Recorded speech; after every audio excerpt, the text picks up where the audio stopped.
ንኩዕሶ እግሪ ዓለም ክቕይር ምስ ዝመጽእ ዘሎ ዓብይ ፍጻመ ዋንጫ ዓለም 2026 ኣብ 3 ሃገራት ኣሜሪካ፣ ካናዳ፣ ሜክሲኮን ክካየድ ምዃኑ ኩላትና ንፈልጥ ኢና። ግናኸ እዚ ዋንጫ ዓለም እዚ ካብቲ ክሳብ ሕጂ ዝረኣናዮ ፈጺሙ ዝተፈለየ ታሪክ ክቕይር ምዃኑ ትፈልጡ ዶ? ሎሚ ብዙሕ ሰብ ዘይፈልጦም 5 ዘገርሙ ምስጢራት ሓቅታትን ክነግረኩም እየ። ንዕውትነት እዚ ቪድዮ ሳብስክራይብ ምግባር ኣይትረስዑ። እቲ ዝዓበየ ምስጢር 3D ስካን ዲጂታል ኣቫተር። ቀዳማይ ሓቂ ቴክኖሎጂ ንመጻወቲ ኩዕሶ ክቕይሮ እዩ።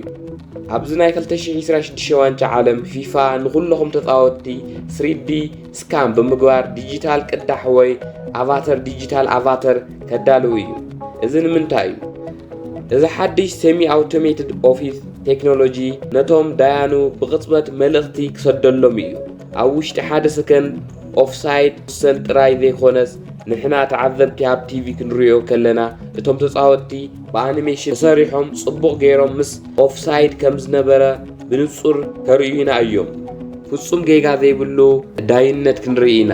48 ጋንታታት 104 ጨዋታታት ክሳብ ሕጂ ዝነበረ ዋንጫ ዓለም 32 ጋንታታት ጥራይ እየን ዝሳተፋ ነይረን። ሕጂ ግን ቁጽር ጋንታታት ናብ 48 ክቢሉ ኣሎ።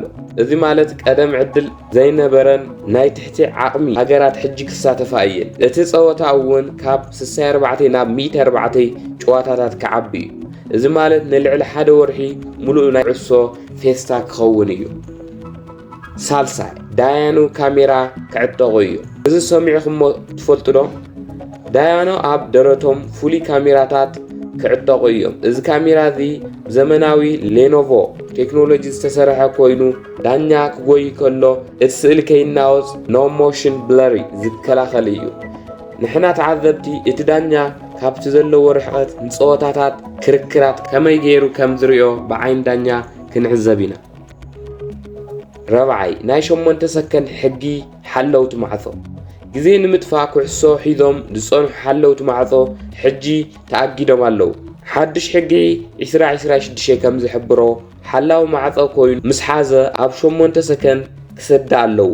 እቲ ዳኛ ብኢዱ ናይ 5 ሰከንድ ቆጠራ ከርኢ እዩ። እቲ ሓላዊ ማዕጾ ኣብ ውሽጢ 8 ሰከንድ እንተዘይሰዲድዋ ንተጻራሪ ጋንታ ናይ ኩርናዕ ኩዕሶ ውሃብ እዩ። እዚ ጸወታ ብጣዕሚ ቁልጡፍ ከም ዝኸውን ክገብሮ እዩ። ሓምሻይ ሜክሲኮን ታሪክን ዋንጫ ዓለም 2026 ኣብ 3 ሃገራት ክካየድ እምበር እቲ ታሪክ ዝዓደገ ስታድየም ግን ሜክሲኮ ዘሎ ኢስታዶ ኤስቴካ እዩ። እቲ ስታድየም እዚ ኣብ ታሪክ ኩዕሶ እግሪ ዓለም ን3 ግዜ ዋንጫ ዓለም ዝእንግድ ዘሎ እንኮ ስታድየም ክኸውን ከሎ ብ1970 ብ1986 ሕጂ ድማ 2026 እቲ ዝገርም ምስጢር ግን እቲ ስታድየም ካብ ጸፍሒ ባሕሪ ንላዕሊ 2240 ሜትሮ ልዕል ኢሉ ስለ ዝርከብ ኣየር ስለ ዝቐጥን ተጻወትቲ ንምትንፋስ ብጣዕሚ ክጽገሙ እዮም። እቶም ዝለመድዎ ጥራይ እዮም ክጻወሩ ዝኽእሉ። 1 ወርሒ ሙሉእ ናይ ቴክኖሎጂ ፍጥነትን ታሪክን ፍሉይ ትርኢት ክንርኢ ኢና። ካብዞም ዝረኣናዮም ሓቅታት ንዓኹም ዝያዳ ዝገረመኩም ኣየና እዩ? ኣብ ኮመንት ጸሓፉለይ። ቪድዮ ላይክ፣ ሼር፣ ሳብስክራይብ ምግባር ኣይትረስዑ። ክሳብ ዝቕጽል ቪድዮ ሰላም።